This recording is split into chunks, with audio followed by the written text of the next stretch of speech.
Hello and welcome back to the channel. Thank you for joining me for another of my interviews. Now, one of the things I have been listening to and one of the conversations that were had at the Better Way conference that I've just come back from was money. And there was a whole debate about all different types of money, about the central bank digital currencies, of course, and about the money that we have, fiat currency, and about how you organize your money and what you do with it and where it comes from anyway. Now, that's very confusing for most people, and most people have no idea actually about money generation. We've done a little bit of that on the show, but I'm aware that people come to the show all the time. We've got new viewers. And I've asked Jason Noble to come back from the Republic of England because he's been exploring the financial situation since, I don't know, something like 2017, he told me a few minutes ago. And he's been steeped in all of this for a long, long time. And so we're going to have a look at the mortgage, what would you call it, scandal, scam situation, I don't know, and the fact that banks don't actually lend you any money, in fact, they don't have any money to lend you, and that all debt is false. Jason, welcome back to the show. All right, good to see you again. It's good to see you. Now, we've had a little preliminary chat to sort of work out the areas that we're going to talk about.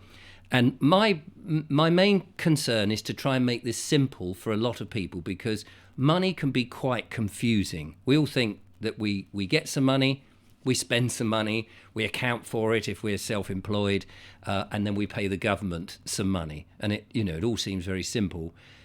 The other thing that I find curious is the fact that when you put money in the bank, it becomes the bank's money, and they can decide whether or not they're going to let you have it back. And that, I think, is something that makes a lot of people go, hang on a second. So where should we start this conversation, Jason? Probably a good starting point is to understand what money actually is, because many people think money and banknotes are the same thing. There is a big difference between money and currency. So currency are the pieces of paper that we would carry around, or the numbers on a screen, if you like, that you think that you can take out in that currency. And money is the thing that, in theory, backs that piece of paper. So, to understand what a banknote or a treasury type sort of scenario is that you have it's a security. It's effectively a banknote is a promissory note. It's a promise to pay the bearer of that piece of paper. That's why it's a note. The promise to pay the bearer of this note the whatever backs it. So if you look at something like pounds, it's called pound sterling because once it was backed by a pound of sterling silver. Many people know that gold backed many notes, like the US dollar, for example. There's a gold standard. Some countries are going back to the gold standard at the moment. The BRICS countries, for a moment, like likes of Russia and China, have been publicly out there as stating that they're trying to create gold-backed currencies. But effectively, a currency is like an electric, it flows. So the currency is supposed to move around and represent the money that sits behind it. And then the bearer of the note can swap what it is back for that. So that was always the idea, is that once upon a time, you used to carry a piece of paper rather than a piece of gold, because often the gold would be too risky to carry it around. So people then started depositing it and getting notes in reverse, and the technical term for those notes is a security or a promissory note. And so that promise to pay the bearer of this piece of paper is something of value. So the pieces of paper were never ours. They're an exchange for the thing that's supposed to be sitting in the bank with value. Now, if you think of it like that, once upon a time, banks used to have your gold in the bank, and you had a piece of paper that represented your gold. So you could go to the bank and say, give me my gold, but they had your gold and you asked for it back. Mm. Nowadays, you've just got pieces of paper. It's known as fiat currency when you take away that protective thing. So And I've on a, got one. I've got one here, and if you I mean look at the top, it says, I promise to pay the bearer of this. in very tiny, tiny letters, isn't it? It's almost as if they don't want you to really ask for the actual value of this in anything. So you have to look at who issues that piece of paper and what right they have to issue it. So it's known as legal tender, and it's issued by, in that case, the Bank of England. In the US, it's the Federal Reserve. In Europe, it's the Central Bank of Europe. And effectively, the Bank of England is a private corporation that was set up by the Rothschild family.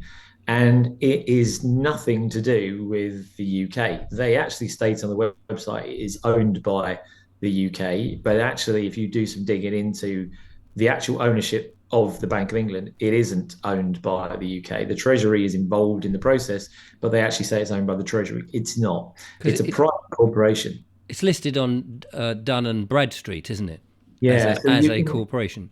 Yeah, you can find on Dun and Bradstreet. You can actually look at the types of structures of a company. So there are subsidiaries, primaries, branch offices, and if you look at the Bank of England, it's a primary company.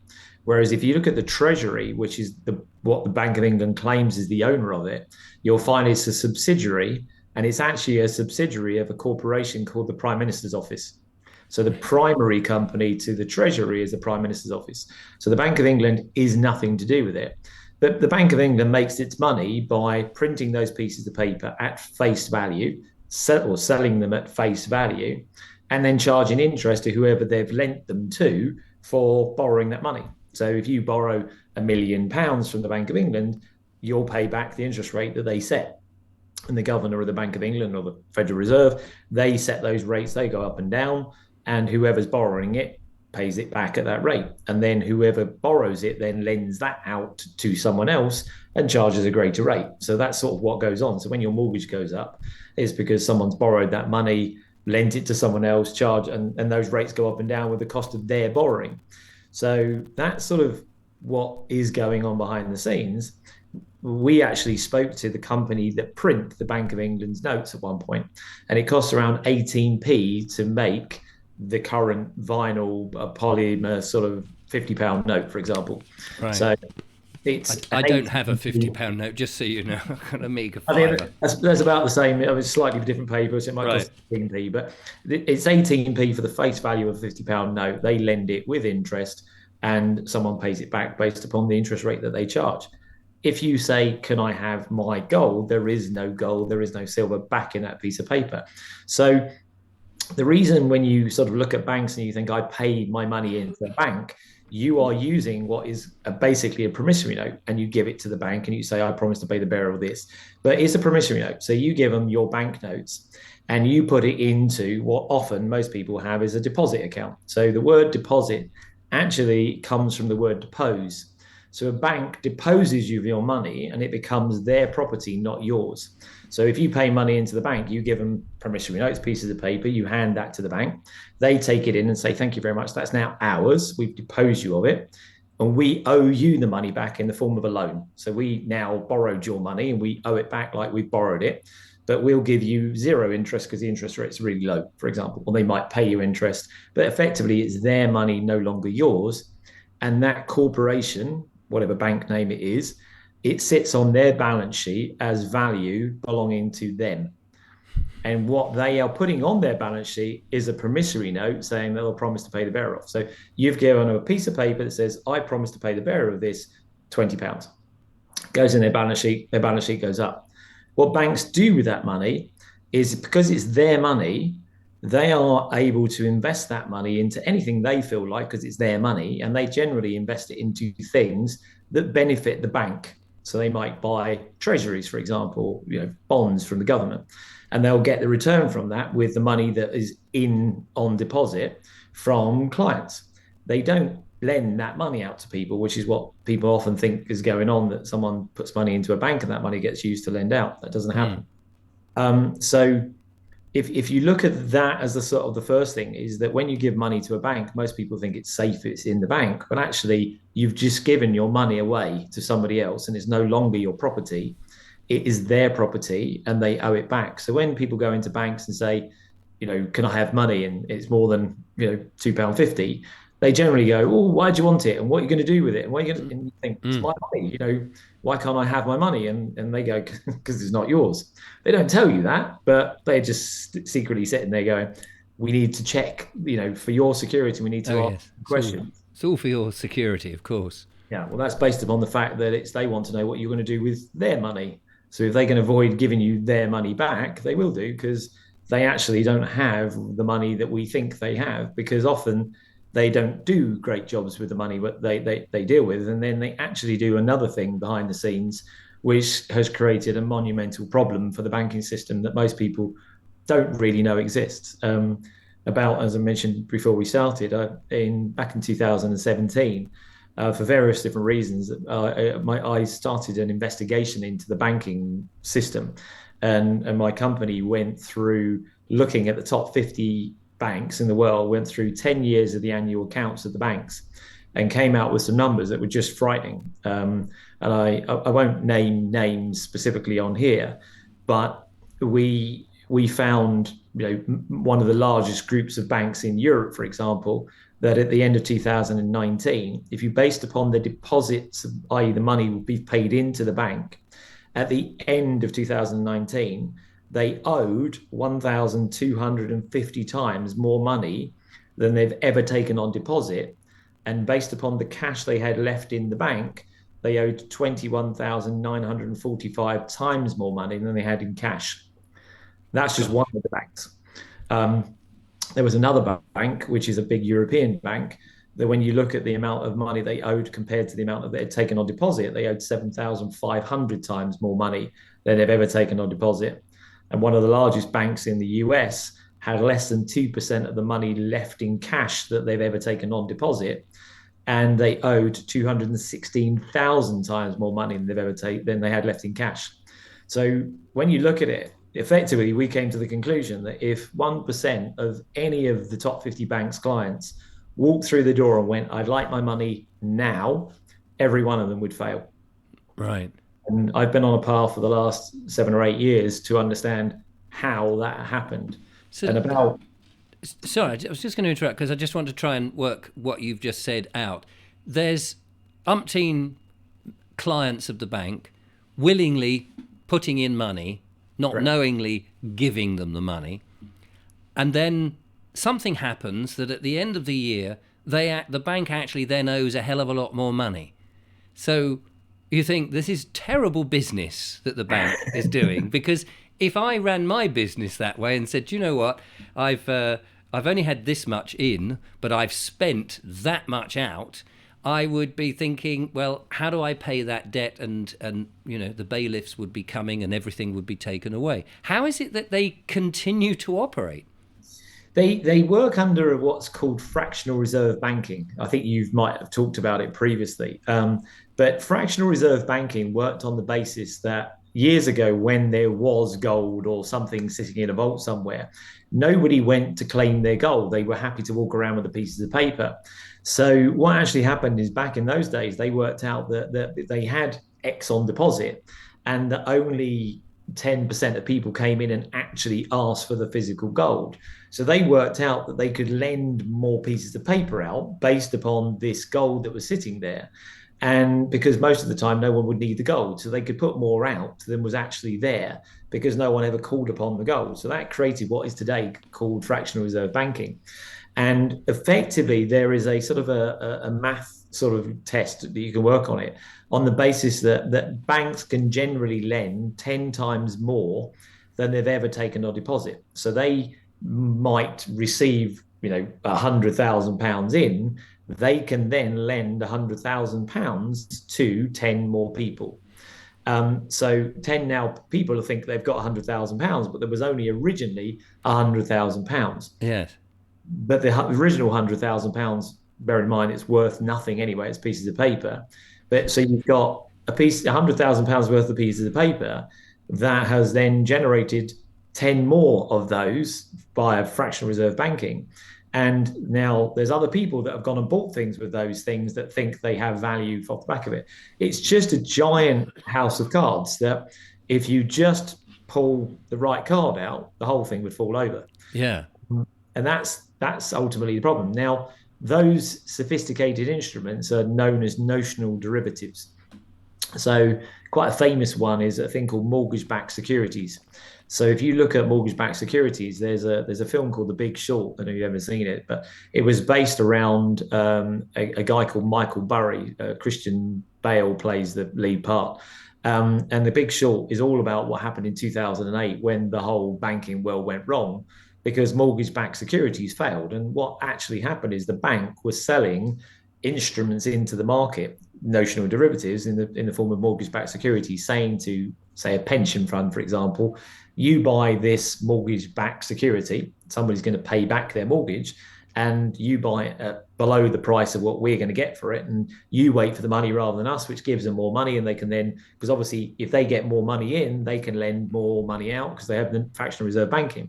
So there's this constant stream of trying to get money in the front door so they can put 10 times as much outside the back door. So it's sort of the way to understand it is that banks record their position to people and work on the basis of what they need to basically square all the circle. But generally, most people never go and ask for their money from the bank. And if they did, they would have a problem. So generally, every time there's ever been a major run on banks, they all fall over because they don't have the ability to do what everybody thinks they can do, which is give them their money back. So this is so on the one hand, you've got a situation where people listening to this will think, blimey, I want to get my money out. On the other hand, if everybody did that, it's not really a good idea because they won't be able to give you the money in the first place unless there's another system involved. Because what are you going to do with it? You're going to have to put it under your bed or invest it or do something else with it. Well, technically, you've got again. This comes back to what is currency and what is money. Most people don't have their wealth in money; they have their wealth in currency, or worse still, in numbers on a screen that they believe could turn into currency if they ask for it. Of the monetary supply that we can get our hands on, if you like, all that crystal maze type, right, there's the money I'm trying to grab hold of.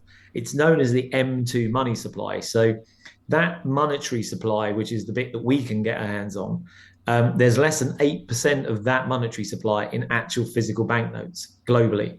So again, if everybody said, I'd like my money, there isn't actually, they don't even print the money anymore. They just give numbers on a screen. But if you've got a company like the Bank of England that has the ability to add a zero to the amount of M2 overnight, then there's a load more money in the system, but it's just another number on a screen. And if that number's in your bank account, you believe you're wealthy because your screen says so. And as long as you can buy things with it, it's great. But if everybody suddenly calls that system in, there's a massive problem. Okay, so one of the questions I posed to you, or one of the conundrums, I suppose, that I posed to you is, and I've mentioned this in a video, and I don't know what the answer is, and I'm hoping you can come up with something, is YouTube pay me the amount for my videos by the advertising revenue. In the past, when I was doing corporate videos and things, my clients would pay me, so self-employed, all of that.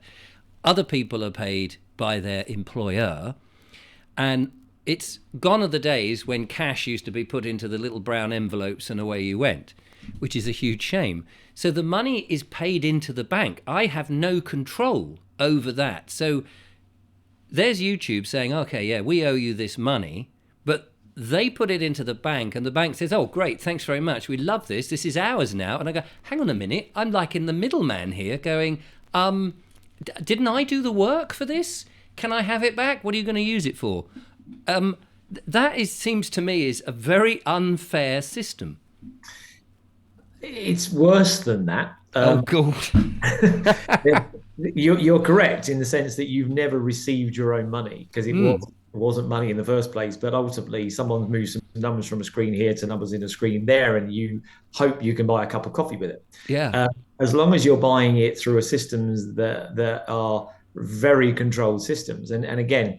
I don't know if you've ever looked, and this is changing the subject completely, but I don't know if you've ever looked into who owns all of these companies. There is a single entity that actually owns all of the banking system, all of the online, the likes of YouTube, Microsoft, Apple. They're all owned by one major corporation, including all of the banks.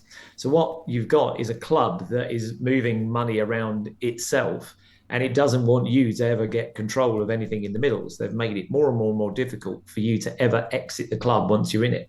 Now, the days of us sort of having banknotes stuffed into an envelope or paid by check, that technology has gone out the window. And they really want to bring in the technology where they can monitor everything that goes on. Now, unfortunately, in my sort of research, I've discovered that I think there's a massive problem that is under the surface, which is already there, that everything's being designed to fail that entire system because it's already beyond repair. And as such, that great reset title that's often thrown around is a reset of a number of different things, but it's probably a reset of the monetary system. And it's happened many times in history. In addition to looking into the banks, we did some research into currency and how you create currency, how they've been created, and what's happened over years. Now, if you take like the Roman times, for example, once upon a time, they had gold coins, and you would take your coins to the bank, which in those days were called bench. If you go to a court system in the UK, for example, you approach the bench. It's a bank. So the court system, right. Banking process. So you would give your gold coin to the bank, and they would file bits off the side of the coin to get a bit of gold. And then once they'd done enough filing, they could create another coin, and it allowed them to manipulate the monetary system. So that's the beginning of the problem of once you open up the ability to create more than the monetary supply. So ultimately, currencies tend to start off life backed by something of value that is scarce in nature and limits the amount of supply. If you take that away, you end up with fiat, and that can be taken away the way that the Romans did it over a period of time, or adding in copper into the coins and things like this. Nowadays, they just don't back it by anything, and now you've got pieces of paper that can print it at will. The problem with that is that if you've got someone that has the ability to print money at will, they can buy anything. They can print money and go and buy a company, and nobody even notices it even happens. In addition to that, they can also lend money that didn't exist until such point that you wanted to borrow it. So, for example, if you look at that scenario of the moving of money from one place to the next where you have no control, when people walk into a bank and borrow money from a bank, and this came about, I learned this from people when I first started telling people that the banking system was going to go wrong. People said, "Oh, you're mad. It's never going to happen." And when I started giving people the numbers, they're like, "Whoa, they're a bit scary." But then people ask me questions like, "Well, how did X bank owe 7,500 times more money than they've ever taken on deposit?" And I didn't know the answer. But when I did some research, I discovered a number of different things. A thing called modern money mechanics. There's a guy called Professor Richard Werner, who's a very, very prominent speaker on banking and this whole mess. One of the things I discovered is that banks don't lend money. You think they lend money, but they actually don't lend you money. You lend them money. So the reality is when you give them your money, your banknotes, a piece of paper, you hand it to them and it says, "I promise to pay the bearer of this £20. It's a piece of paper saying, "I promise to pay the bearer of it." It's signed by the governor of the Bank of England, which gives it value. And you give them that piece of paper and they put it into their balance sheet, and their company's value goes up because their balance sheet's gone up. That's what happens when you deposit money into the bank. You borrow money from a bank, you walk in and say, "Can I borrow to buy a house, for example, £200,000? And they say, "Yep. How long do you want it for?" You go, 25 years. And they go, "Great." They don't tell you the number, but they'll go, "That'll cost you 3 times as much to pay back." So you agree to pay back £600,000 over the next 20 years. So you sign a piece of paper saying, "I promise to pay the bearer of this piece of paper £600,000 back over the next 25 years. You sign it, which turns it into a security and gives it value. They take that piece of paper, stick it in another part of their balance sheet, going, "We're now owed £600,000. Their balance sheet goes up even further. They're richer as a company. And then they lend you the £200,000 back that you asked for, that you just gave them 5 minutes before. And that's what happens when you gave them it in as much as you're going to be paying it back over this, and there's the interest in it, whereas they didn't have it to begin with. Exactly. So what's actually technically happening is that you're creating the money that they are lending you back. And that goes not just for mortgages, it goes for any form of lending from a fraction of the banking system. So should we not borrow money at all? If nobody borrowed any money, would that sort of halt the whole process? Well, technically, there is no money. I mean, it's pieces. Right. What we're doing is we're working out how much money we think we've got, but we don't have money because there's nothing backing it. We have pieces of paper and a record of the accounting to us. So we actually don't ever borrow money. We simply create a debt that we agree to pay back. that somebody would hand our house over or a car over because we've sent some numbers from a screen to another screen, and they agree to hand over their property because that happened. Mm. They never received the money either because they just saw numbers on the screen saying that they've got value. And ultimately, if they asked for all the money, the bank probably wouldn't give it to them either. And so you've got a scenario where the bank is recording all of these movements around. And when they need pieces of paper, they go to the bank above the Bank of England, for example, and say, we need to borrow some money from you, who print it out of thin air, lend it to the banks or to government sometimes, and charge them interest for those pieces of paper. And they then owe it back. And when they take that money in, they can lend that out 10 times what they've got. So it's an amazing system when you actually look at the intricacies of what have gone on. But effectively, all debt is a total false accounting system. You actually are owed the security that you put your signature on, but you never asked for it. So you actually, that piece of paper which you gave them that went into their balance sheet as value belongs to you.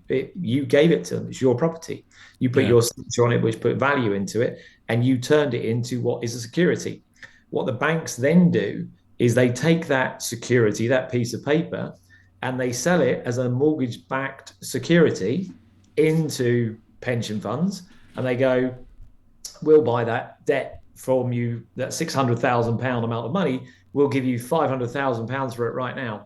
So the bank receives £500,000, the mortgage company gets 600 and says, great, I'll make it 100,000 profit here when someone's paid me back. And if someone starts, that's what happened in 2008. So could you go in to your building society or bank or wherever and say, I'd like to borrow a couple of £100,000 to buy a little shack somewhere in the countryside? They say, yeah, no problem at all. And you sign the bit of paper, and then you don't give it to them. And you go, right, this bit of paper now is my promissory note, but I'm not going to...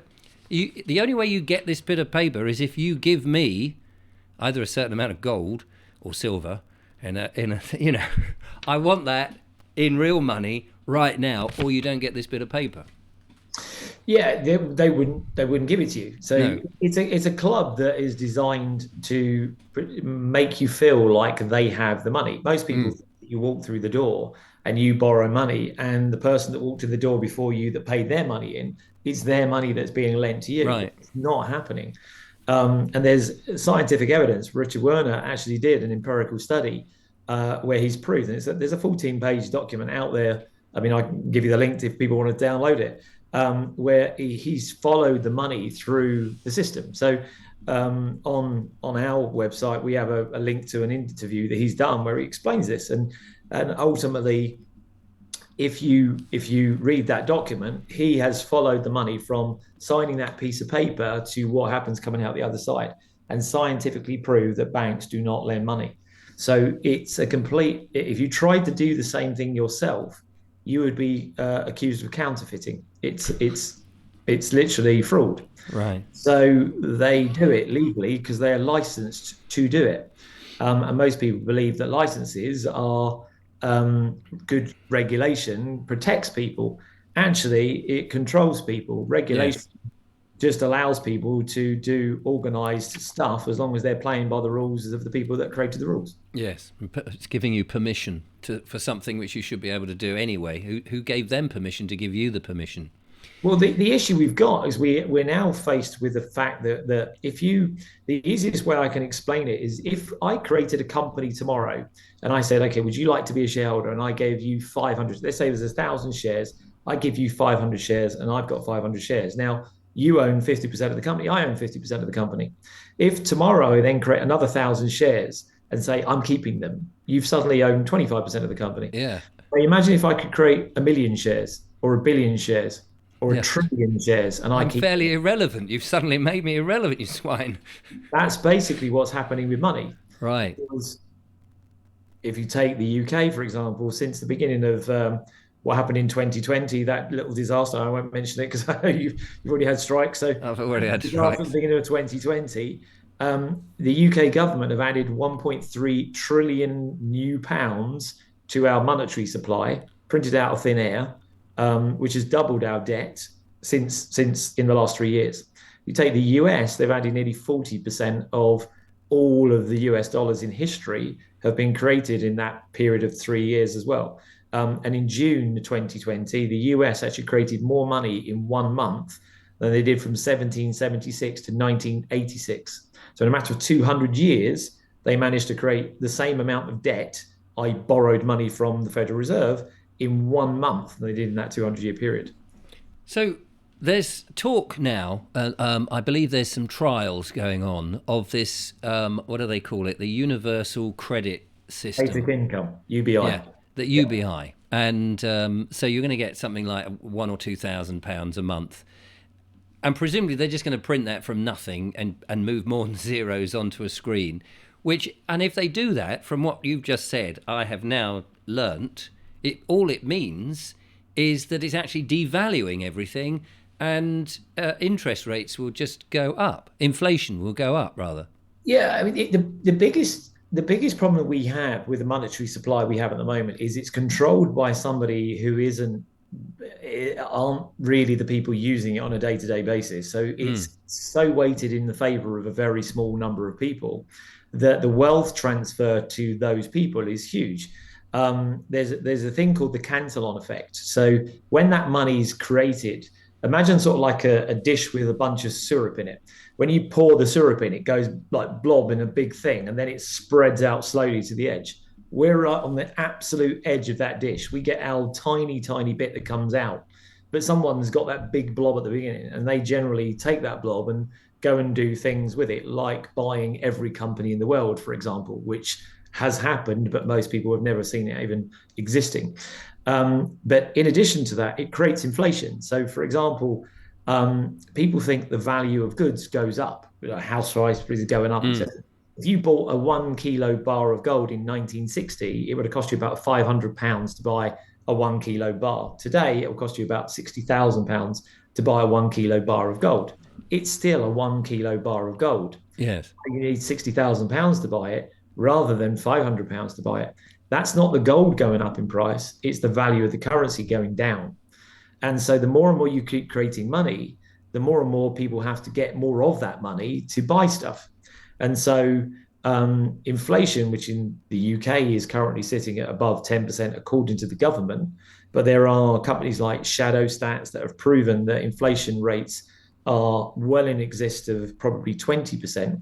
The problem with that is if you look at it, you see a piece of paper or a number that says £20, and at the end of the year, you go, great, I've still got my £20. But if all you can buy with that is 10% less, you've now actually got 10% off of that. You've got £18. You don't have £20 buying power. Yeah. And so what happens with all this printing of money is your value you're basically being taxed by the inflation. But most people don't even see it happening because they still see, I've still got £100,000 in the bank, so I'm still fine. But actually, you don't really.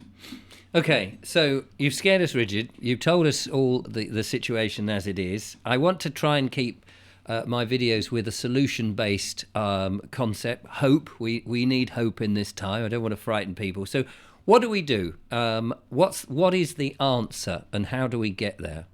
As I say, I discovered the fact that banks don't lend money about 2-3 years ago, and I've been doing a series of talks called House of Cards, where I explain to people how to challenge the validity of debt. I believe that you can, and I have been doing so, go to courts and go to companies and ask them to explain what actually happened in that contract. If you start looking into contract law, which I've done 2-3 years ago because of this, you will find there are a number of holes in the contracts if you look deep enough, and House of Cards explains where and how those holes are there. But I think the key thing is for people to understand what money actually is, and to consider where they store their wealth. So one of the things is to make sure that any wealth that you currently have is actually in money and not in currency. And the second thing is to make sure that any wealth that you believe possibly belongs to you, i.e. maybe you've got some old loans that you took out where effectively the bank still owes you that money back, but you've never asked for it. Maybe you should learn to start having that conversation too, because there's wealth there that you created. The monetary supply that we have is actually created by us, not by the money that people think is out there.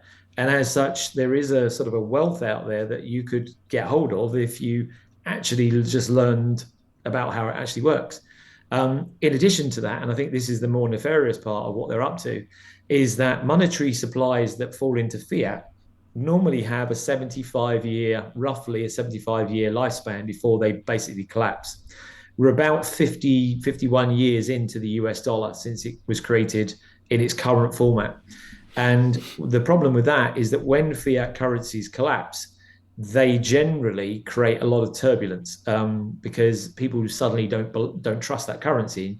You can sort of see it. The US dollar is becoming untrustworthy, and countries like Russia and China and the BRICS countries are suddenly trying to do trades in oil without using the US dollar. So you're seeing people now not trust in the US dollar, which is still the reserve currency in the world. So when you see the end of fiat, and the hidden secrets of money sort of shows you this in history, is that generally you get two things. The first one is people suddenly don't trust that currency. Then no one can use that currency. So the people that have that currency can't defend themselves. So many empires have fallen because they can't pay their own defense, for example. So China fell for the same reason. The Ming Empire, all the big dynasties fall over when they can't pay their defense forces with their own currency. That's one of the first things. So then you end up with people taking advantage of that. And you often, well, I say often, every time there's been a major fiat currency collapse, you've often seen major wars breaking up around the same time. But then in addition to that, something new comes in, and it's normally a change of direction. So when you don't trust the Americans, for example, for the currency anymore, people then naturally go to someone else to trust them because you can't trust them anymore, and you see a shift. And it's often shifted from east to west in sort of terms of, at the moment, the Russians and the Chinese are going, come to us because we've got gold-backed currency. So many people are thinking, well, that seems like a good idea. But then you've got to go, would you trust the Chinese with your monetary supply? But when fiat goes wrong, normally what then happens is you end up eventually having a new currency break out as a mechanism of transfer that is, again, backed by something of value to hold the inflation in check, because the inflation gets out of line and where it is now.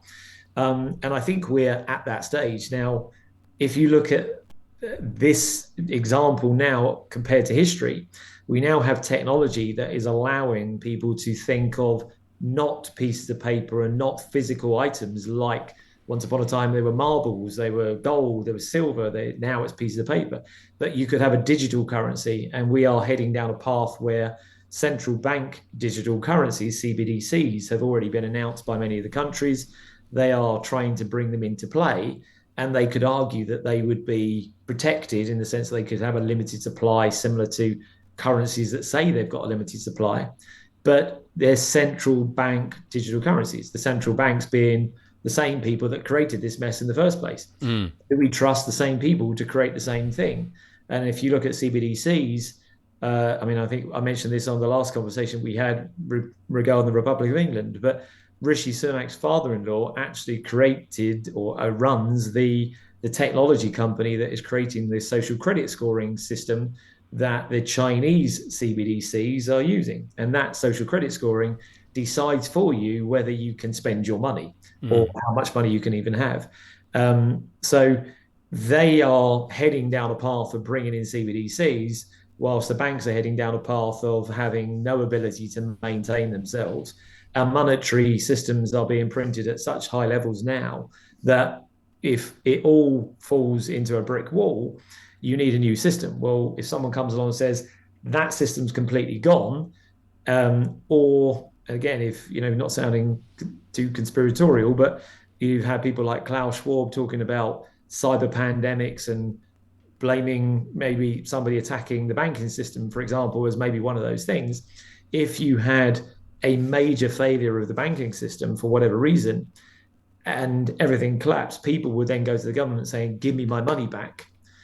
Your £85,000 protection type things, where would it come from? They could either print money to try and give it back because the pot that protects everyone doesn't exist, or they come up with a new system, maybe central bank digital currencies, to give your money back. And most people would take anything to get their money back. So they might adopt the new system that they wouldn't ordinarily due to a crisis. So this is almost a catch-22 in on the face of it. But we do hear of these other currencies like Bitcoin, cryptocurrency, and things like that, which come with a lot of confusion about what's genuine, what's real, what's going to work, whether ordinary people can get with it, and all of that. And you mentioned before that answer to my earlier question, you said make sure you've got your money in something of worth, I think you said, or in money as opposed to in currency. So what is classed as money that you would put your wealth or assets into? Money is something that has value to you and to someone else. So food could be that money, but again, it's degradable. So ultimately, it has a shelf life. Now, gold and silver are very obvious ones because they've been around for thousands of years as money, and generally they're limited in supply and cannot be man-made very easily. Oh, well, gold has never been man-made. So you've got a scenario there where those are obvious targets, but there are lots of things that you can have that are scarce or designed to be scarce, like Bitcoin has been designed to be limited in supply, supposedly. I know you had a conversation with somebody about this a few weeks ago who said it's maybe not what you think it is, and I tend to agree with him. So BTC, which is what people think is Bitcoin, has been created by some people very at the beginning, but I believe it's been manipulated off of course along the way.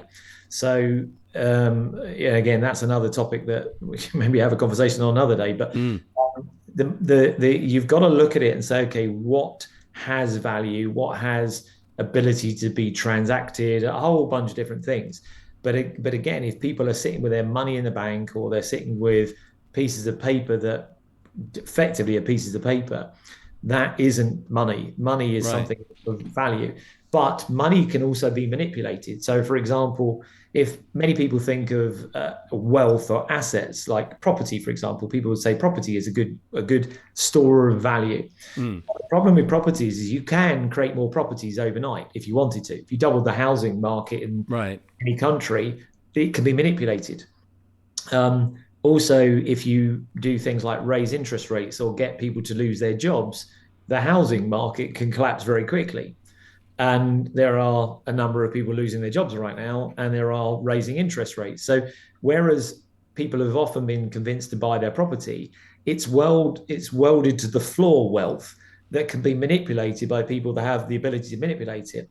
Good stores of wealth are things that can't be manipulated that easily and possibly are portable. So money, good money, is divisible and transferable. It's very difficult to buy a cup of coffee with your house. Whereas, if you had something you can Here's a couple of bricks. I brought them in. They're the loveliest bricks on the house. Can I please have a sandwich? And that comes down to really just understanding that. And again, one of the reasons I started this, we've actually created a currency called digital, which is what's known as a private community currency. And a private community currency has been around for many, many years. There was a thing like the Brixton pound and the Bristol pound, where you could swap your pounds for a local currency pound in a local community. And ultimately, it's backed by the pound.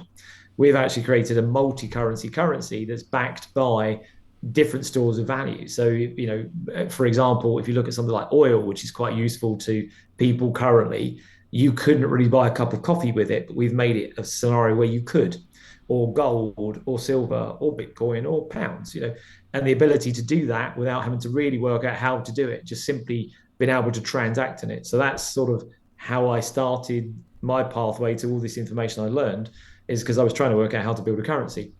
Because of Klaus Schwab keep mentioning about cyber polygon and the cyber pandemic problems, my concern is if you switch off the internet tomorrow, all the cryptocurrencies in the world, and we're not a cryptocurrency, we're digital, but all of that blockchain technology stuff is all well and good, but the network that it runs up and down, i.e. the internet, telephone companies, are all owned by one company. So the delivery system is not decentralized the way that crypto fanatics think that it is.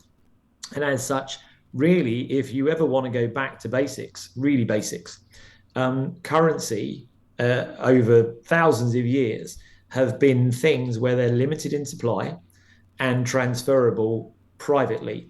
So once upon a time, people had like shapes of animals made from very rare marbles, for example, or pieces of paper backed by gold.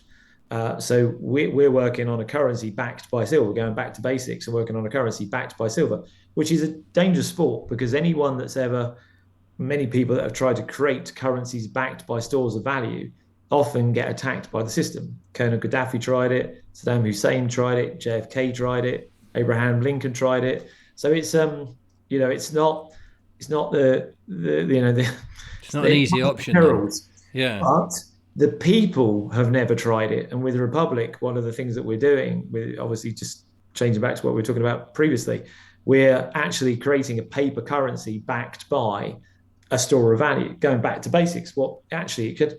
And then you don't have inflation. The reason we're paying so much, the reason we have to borrow money is because we can't afford to buy anything. Right. Ultimately, sand, which is what makes a brick, is laying around all over the place. Oil, there's actually not, there's a great video that will explain that oil is an abundant substance and it really isn't rare. So there are many raw materials that actually don't cost very much to get into production to turn things into houses and cars and things.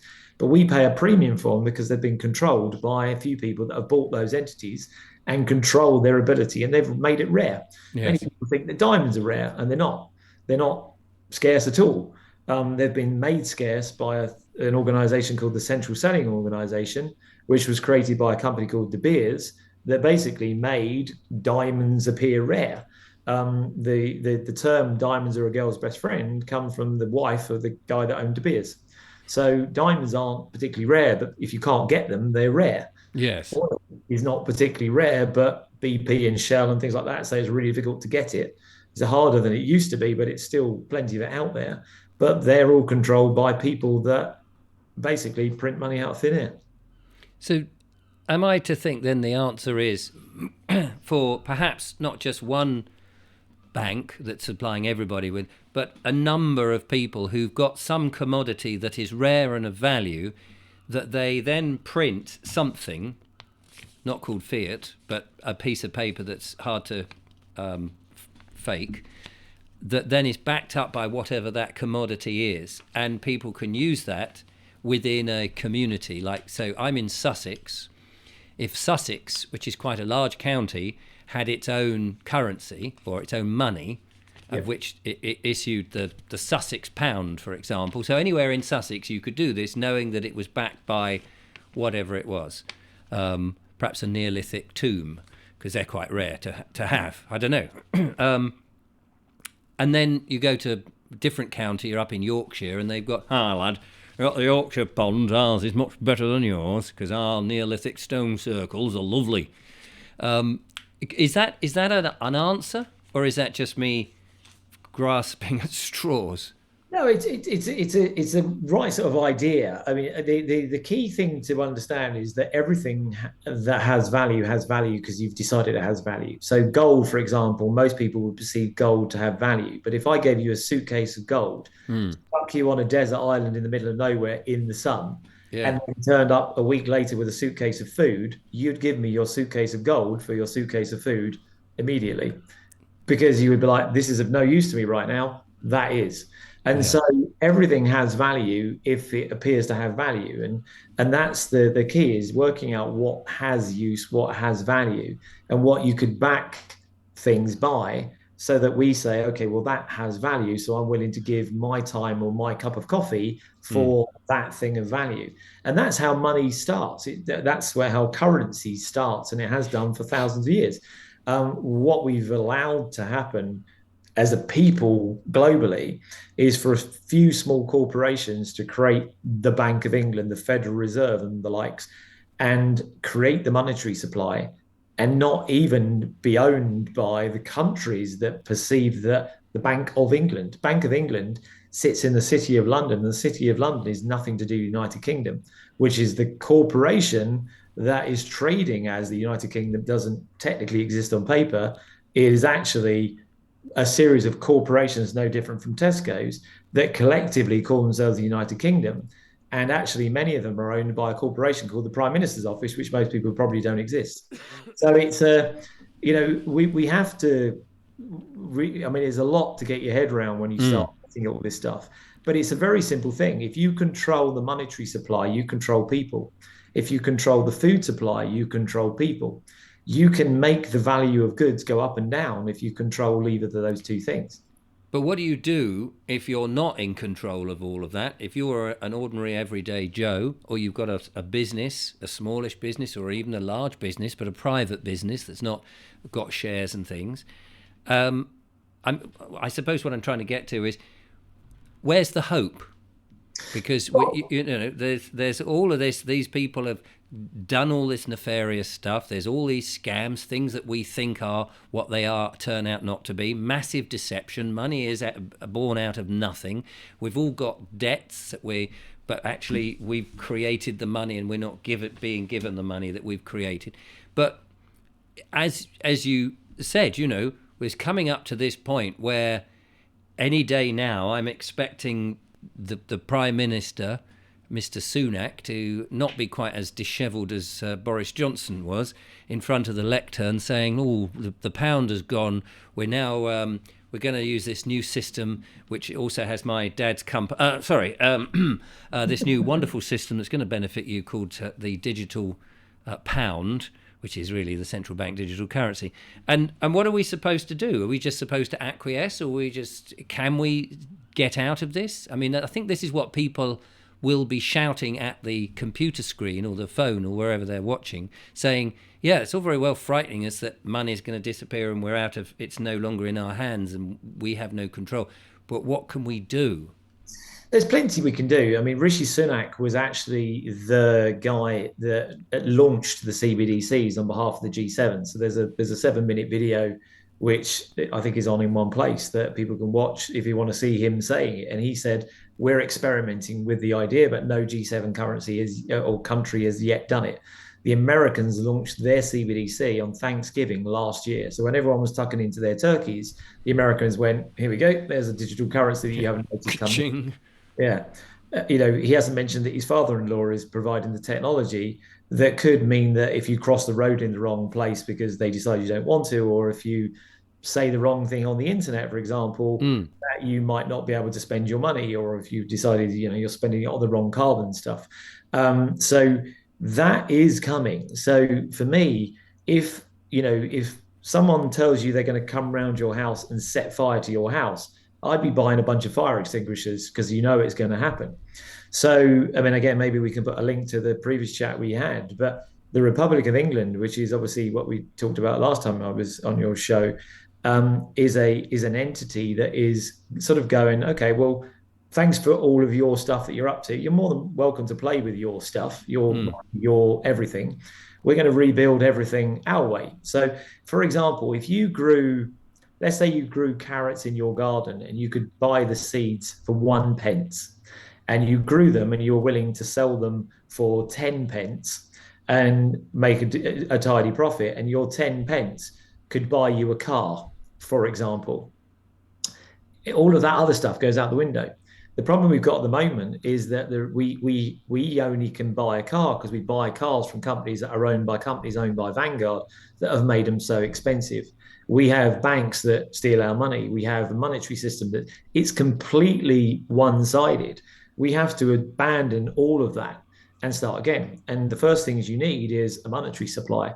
You need a bunch of people that just go, okay, well, you can do your games over there. We just play them.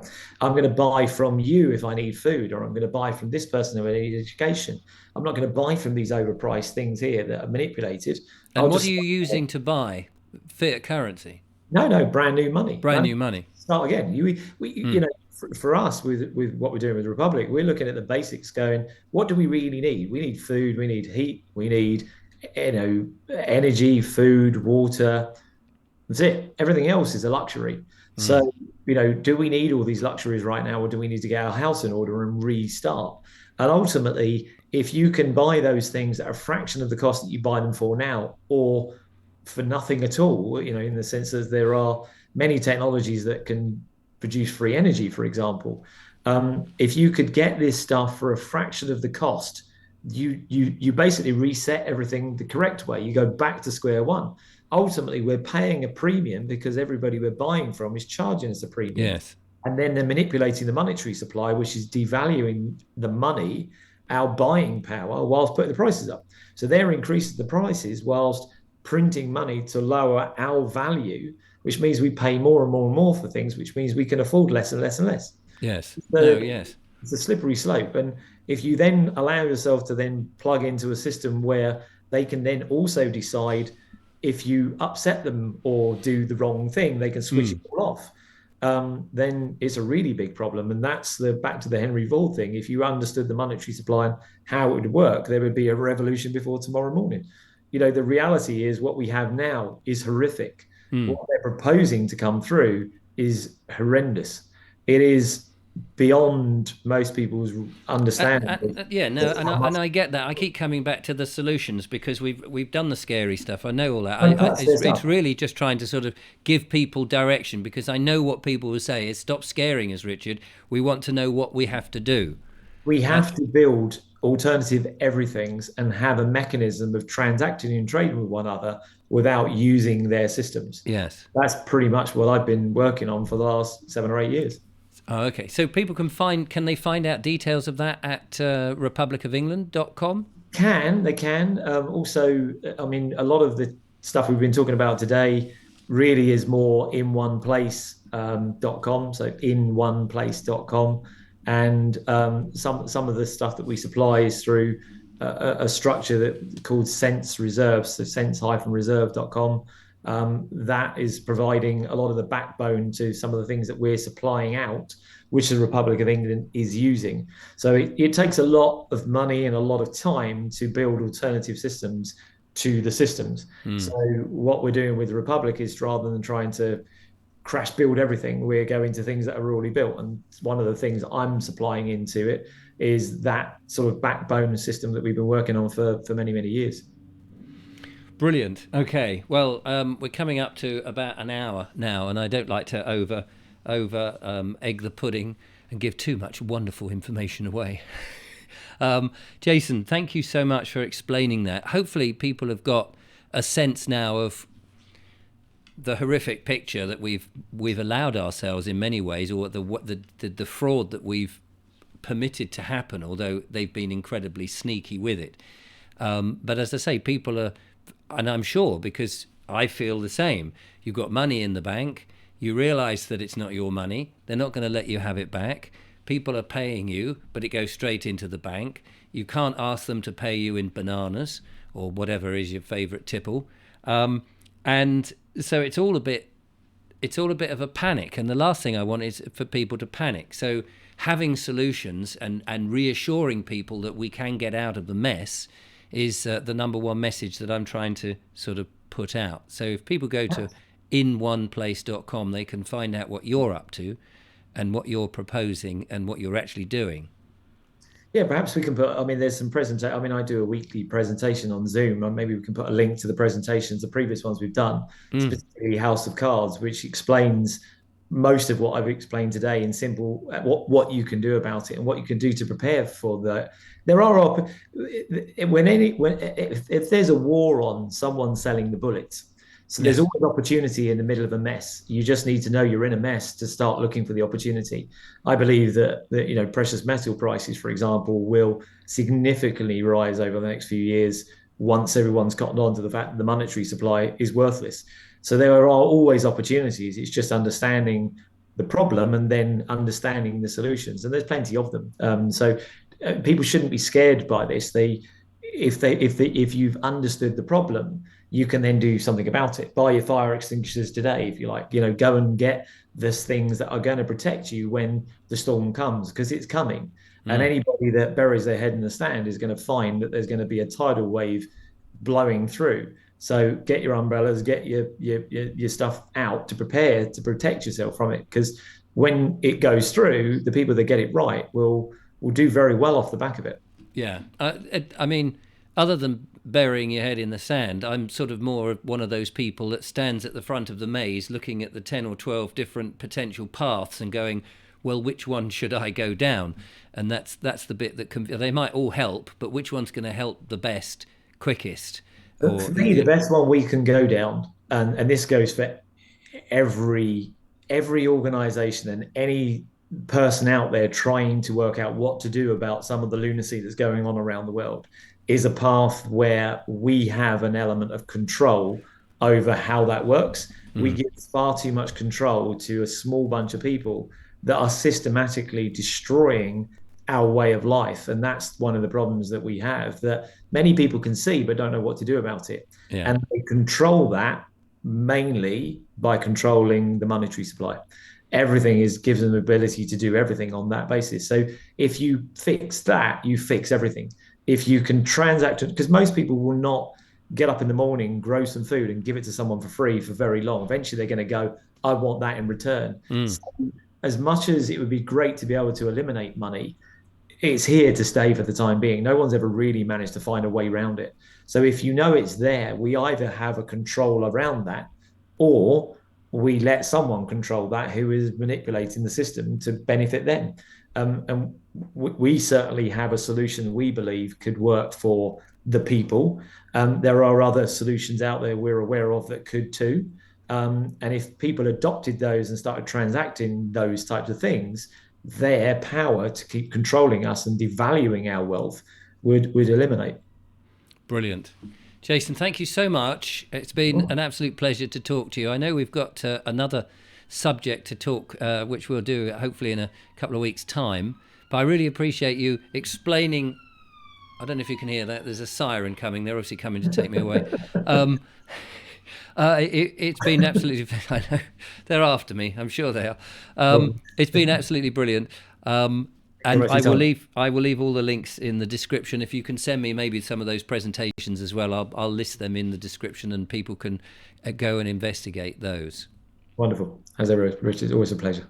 Brilliant. Well, there we are, ladies and gentlemen. It's nice to be back after the conference and hopefully bringing you lots more interesting and diverse interviews. I've just got to go and organise it all. But in the meantime, from Jason and I, thank you so much for watching. Till next time, goodbye.